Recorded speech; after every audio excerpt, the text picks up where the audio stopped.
Hey, Martin. Are you still awake? I'm having trouble sleeping. I'm awake, Amber. I thought you were going to bed early tonight. You should be fast asleep by now. You know, I wanted to catch some beauty sleep before the wedding tomorrow, but I can't seem to relax. I'm feeling really nervous, and it's keeping me awake. All I want is some rest, but it's eluding me. I think I might be getting cold feet about the whole thing.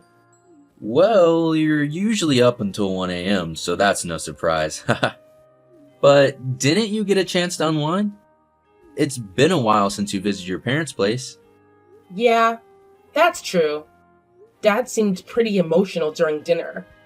His eyes all watery and everything. I really hope he can hold it together tomorrow. I mean, what if he starts bawling his eyes out while walking me down the aisle? That would be quite a scene. Your dad adores you. There is no doubt about it. Tomorrow's going to be an incredible wedding. Trust me. We'll make it a day to remember. And you know what? We might just make him shed some serious tears, like waterfalls. Oh, you. Cut it out. But seriously, I'm having such a hard time falling asleep. If this keeps up, I'm afraid I'll end up staying awake until late into the night. It's frustrating. And I really need some rest before the big day. Honey, are you okay? What can I do to make you feel better? Well, I'll try my best to get some shut-eye. You don't have to worry about me. I'll be fine. Well then, how about I take you for a drive for just an hour? How does that sound to you? Are you sure? I don't want to be a bother. I know you've been working tirelessly to prepare for our wedding. And you must be exhausted too. Nah, I promise you, it's all good. I can't sleep either at the moment. Plus, you always knock out instantly when you're riding shotgun. So I thought maybe we could take a little drive together. It might help you unwind and relax a little bit. Well, it's not like I intentionally fall asleep in the passenger seat all the time. It's just that, well, your driving skills are just so impressive. And I really feel safe with you behind the wheel. Yeah, that must be the reason why I tend to doze off. Alright, well, if that's what you want, I'll head out and come pick you up right away. No problem at all. I'm on my way. Okay, thanks, Martin. I love you so much. You always take so good care of me. Amber, are you awake? Are you okay? You're not eating much these days. Look, I'm not saying you need to leave your room, but can you just eat a little more? If you tell me what you want, I'll make it. I'm making shrimp cocktails and pasta for lunch today, your favorite. You love them both, right? I'll leave it on the floor by your room, so just eat a little bit. Amber, you didn't eat lunch, huh?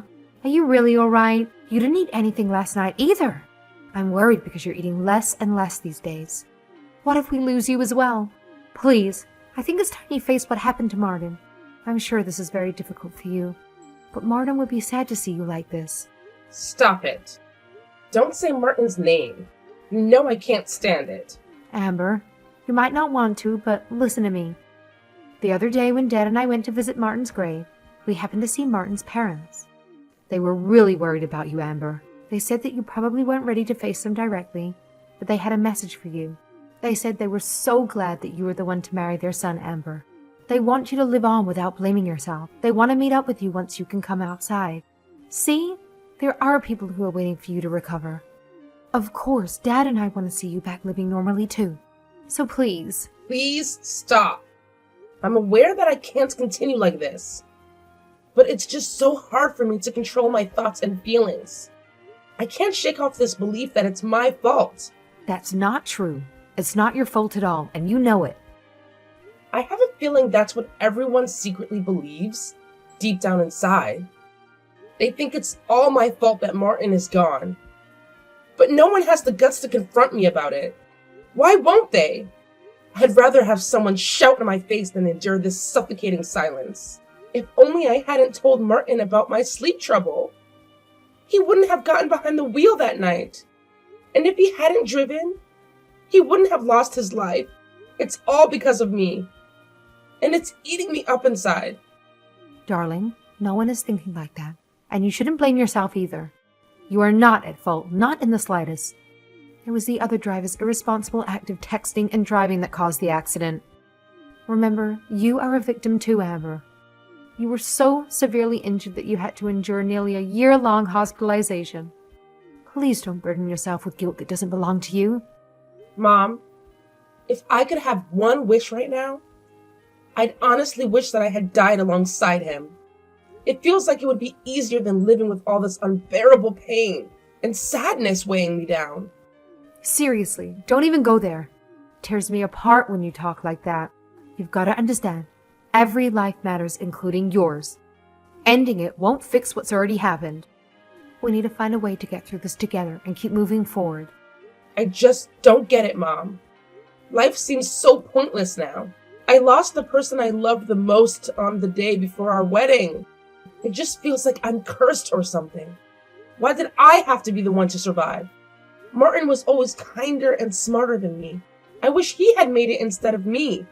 The world would be a better place with him in it. Honey, it wouldn't have made anything better if Martin had died instead of you. Trust me, if the roles were reversed, he would have felt the exact same way about you. You're being way too hard on yourself. I understand why you're thinking like this, but neither you nor Martin are to blame. I can say that with complete certainty. It was a tragic accident, and sometimes life deals out the cruelest of cards. But please know it wasn't your fault, and you deserve love and happiness just as much as anyone.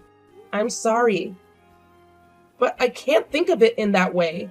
It's like time froze since the incident. Every night, I dream of Martin and we live our happy moments together. It's the only time I feel any happiness. But as soon as I wake up, reality hits me hard. I question why Martin had to go. My dreams are my solace. The only thing that brings me some comfort. All I want is to sleep forever and escape this pain. Amber, please listen to me. If you keep going down this path, your dad and I will have to physically pull you out of that room. We can't let you disappear into this darkness too. What? Is that a threat? Are you going to take me to the hospital? I can't go on anymore wherever you take me. Doing that would be a waste of time. When I saw you the other day, you looked so thin and frail. It broke my heart to see you like that. I can't bear the thought of you fading away, no matter how much you might be mad at me. I still want you to live, my love. You're my precious daughter, Amber, and nothing in this world could change that. Then you need to think with me, Mom, of a way to bring back Martin. We have to do it no matter what. Amber, you know that is not possible. Mom, I'm telling you, I hate everything right now. Life feels so meaningless without Martin by my side. I get that you're concerned and doing your best to support me, but it's just not cutting it. No one, and I mean no one, can ever fill the void he left behind. It's like a piece of me is missing, and I don't know how to move forward. Amber, honey, I'm here for you, and I'll do whatever it takes to support you.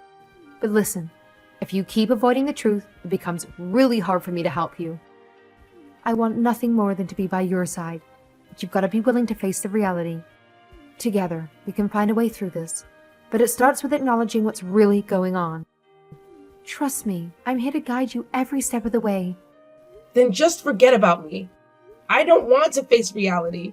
It's fine if you think I'm living in a dream world. I'd rather just live in a dream with Martin, rather than face reality without him. Please, Mom. It's really tough for me to even talk to you about Martin. Just leave me alone. Amber, you'll never believe this. A letter arrived from Martin. I know it's hard to believe, but it's true. The sender is definitely Martin. I want you to take a look because it's addressed to you. What are you talking about? Martin is already gone. You're the one that told me I need to face reality. So don't tell me such an obvious lie. I'm telling the truth, Amber. You have to trust me. Wait, I'll slip it under your door so you can see it for yourself. I think you'll recognize if it's Martin's handwriting or not. Don't. There's no point in doing that. Please don't give me false hope. I know you want me to leave my room, but you don't have to use such petty tricks. I'm not. It really is from Martin. We haven't faked anything here. I checked the date. It's from the day before the accident 3 years ago. It's called a time capsule mail or something. So it must be what Martin in the past is scheduled to send today. But why does it arrive now?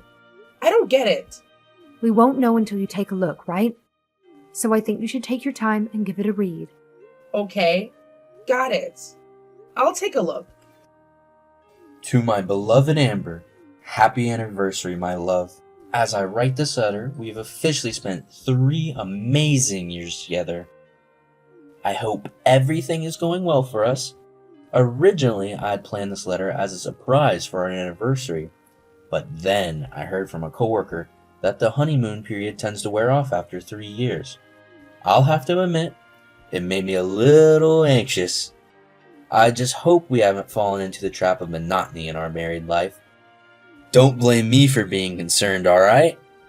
But let me assure you, Amber, my heart belongs to you and you alone.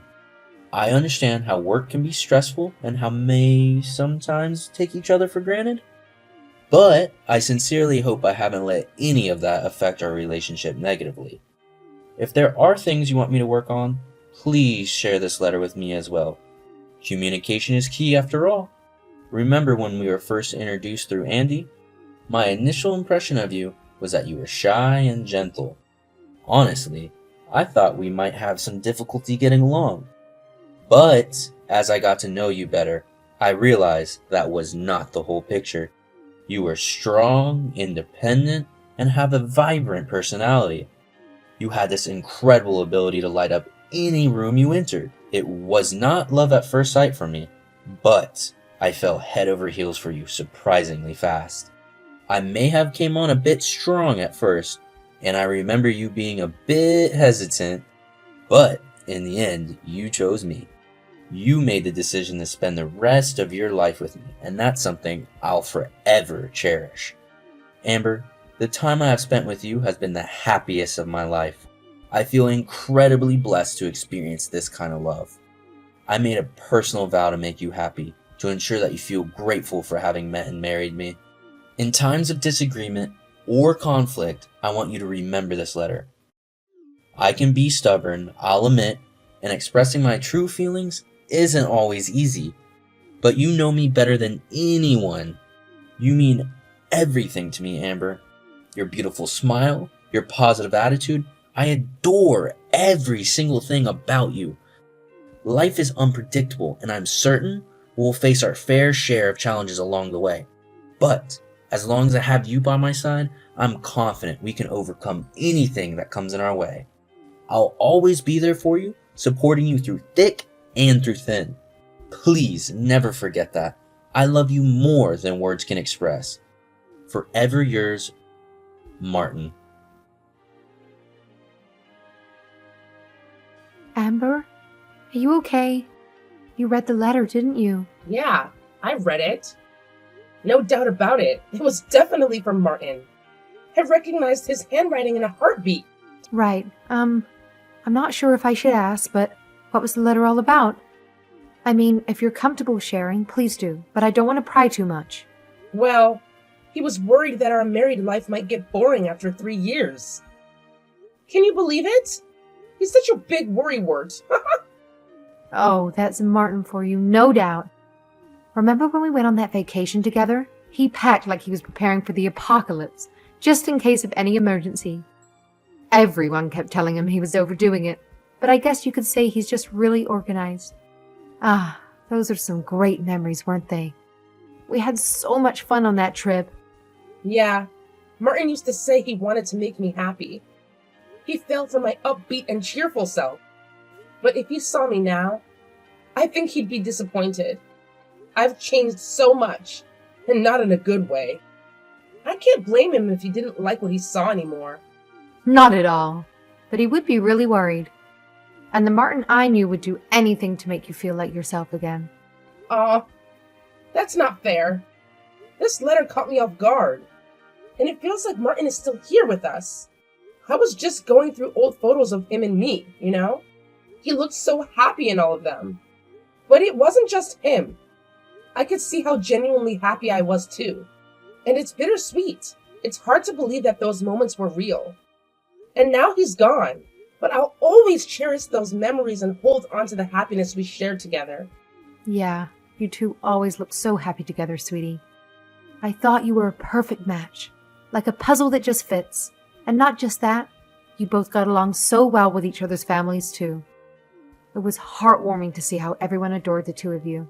You brought so much joy and love into our lives. Even now, those memories make me smile. Just know that you had something really special, and that's something to hold on to, no matter what. I loved Martin with all my heart, you know? I was so sure that our wedding would happen as planned, and we'd have this amazing life together.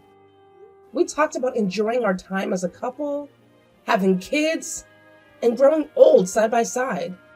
I had these dreams of a fulfilling life with him, but reality hit me hard. I lost Martin, and it shattered me. I couldn't bear the pain, and it felt like everything fell apart. It's just so tough to accept that our plans and dreams got snatched away. I understand. It's not easy to accept or to move on from such a sudden loss.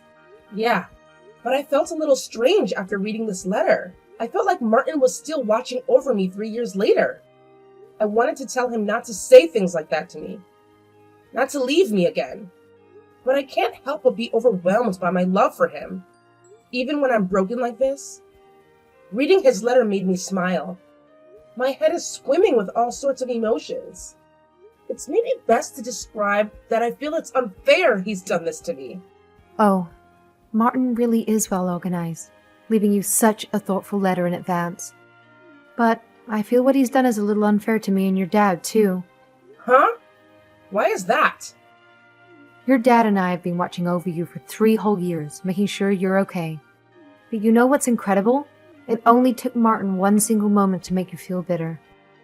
And honestly, that's a wonderful thing. Well, I'm sorry, Mom. I don't know how I should feel about it. You must have been so sad and worried about me. No worries, sweetheart. This is something that only Martin could have pulled off, you know? I'm just grateful that he sent this letter to you after 3 years. It's a testament to his thoughtfulness and love for you. And let me tell you, he was the absolute best son-in-law I could have ever asked for. He brought so much joy and happiness into our family. I'll always cherish the memories we shared with him. We were truly lucky to have had him in our lives. Yeah. He would have been the best ever husband for me, too. Ugh. I'm sorry for causing you and Dad so much trouble. It's no trouble at all. I'm just glad you're talking about your feelings with me now. The hardest thing is to keep it all bottled up inside. If you start to feel it's all too much again, you can rely on me and Dad from now on. Don't carry this burden alone. It doesn't matter what it is. We'll be there for you. Thank you. Maybe it's too late, but after reading the letter, I feel like I can try to live again. I still don't want to admit that Martin is gone. But the fact is that he loves me so much. And I was happy once, so I can do it again. It might not happen immediately. Yeah, that's fine. One step at a time. There's no rush here. And better late than never. You're still 30, Amber. You've still got your whole life ahead of you. Thank you for supporting me all this time. Thank you for not giving up on me. What do you mean? Of course we didn't. Why would we ever give up on you, Amber? Anyway, you should tell your dad that too. He didn't try to talk too much because he didn't know how to approach you given what happened. But he's become even less talkative ever since you started shutting yourself in your room. He's constantly sighing. He'll probably cry buckets today when he found out what happened. I'll be right next to him, crying the same way. I'm so glad. I'm ashamed of myself. I walked past Dad lots of times, but I always ignored him. So what if you did? Nothing's changed. We're family. Right. Hey, Mom. Thank you too. I'm sorry for always leaving the food you made for me. I'll make up for all the sadness I've caused by making everybody happy. You don't have to change so suddenly. Just take things slowly at your own pace. We're just happy that you're living again. Yeah. As long as I'm living, I might be able to experience happiness again. Yeah, the first step is to start living. That's the most important part of life. Mom? Maybe? Just maybe. I don't think I can do this while I'm alive, but if I can meet Martin again, I want to be someone he can fall in love with again. So I want to get back to my old self that he fell for in the first place. It's alright for me to hope that, right? As Mom said, the moment I stepped out of my room, my dad broke down in tears. It had been a while since we had hugged, but I held him tightly, feeling his pain. His tears were contagious, and I found myself crying too. It hit me that I wasn't the only one suffering since that fateful day. It was a realization that brought some comfort amidst the grief. To regain some sense of normalcy, I established a routine for myself. I started working part-time a few days a week and began contemplating my future career plans. Recently, I mustered the courage to visit Martin's grave for the first time. Emotionally, it was incredibly challenging. I trembled with each step, struggling to move forward. However, with the support of my parents, I managed to make it through. Coming to terms with Martin's passing is still an ongoing process, but I feel prepared to face reality now. Life is short, and I want to honor Martin's memory by pursuing the things he and I had dreamed of. Although he may no longer be physically present, the cherished memories we created together will forever reside in my heart. Whenever I think of him, I sense his presence beside me. That's why I strive to regain the essence of who I was when Martin loved me. I am incredibly grateful to have met and married such a remarkable man. My love for him knows no bounds, and I am determined to live a life that honors his spirit and our shared dreams.